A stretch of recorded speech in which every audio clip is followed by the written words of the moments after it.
алейкум, урматтуу кайрымдуу мекендештер.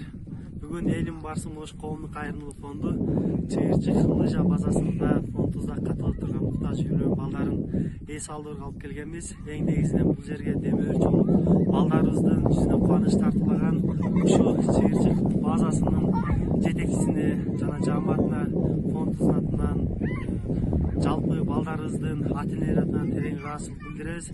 Балдарыбыздын кубанычында чек жок. Балдарыбыз бул жерге биринчи жолу келип отурат. Балдарыбыз жаш кезинде кандай ойноп күлгөн болсо, келечекте буларда дагы ар тараптуу мыкты жигиттер чыгат деген биз терең ишеничте.